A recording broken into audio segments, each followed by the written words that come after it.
ছোট্ট আমার মেয়ে সঙ্গিনীদের ডাক শুনতে পেয়ে সিঁড়ি দিয়ে নিচের তলায় যাচ্ছিল সে নেমে, অন্ধকারে ভয়ে ভয়ে থেমে থেমে। হাতে ছিল প্রদীপখানি, আঁচল দিয়ে আড়াল করে চলছিল সাবধানে। আমি ছিলাম ছাতে, তারায় ভরা চৈত্র মাসের রাতে। হঠাৎ মেয়ের কান্না শুনে উঠে দেখতে গেলেম ছুটে। সিঁড়ির মধ্যে যেতে যেতে প্রদীপটা তার নিভে গেছে বাতাসেতে।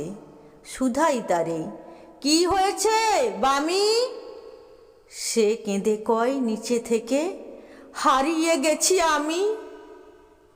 তারায় ভরা চৈত্র মাসের রাতে ফিরে গিয়ে ছাতে মনে হলো আকাশ পানে চেয়ে, আমার বামির মতোই যেন অমনি কে এক মেয়ে নীলাম্বরের আঁচলখানি ঘিরে দীপ শিখাটি বাঁচিয়ে একা চলছে ধীরে ধীরে। নিভত যদি আলো, যদি হঠাৎ যেত থামি, আকাশ ভরে উঠত কেঁদে, হারিয়ে গেছি আমি।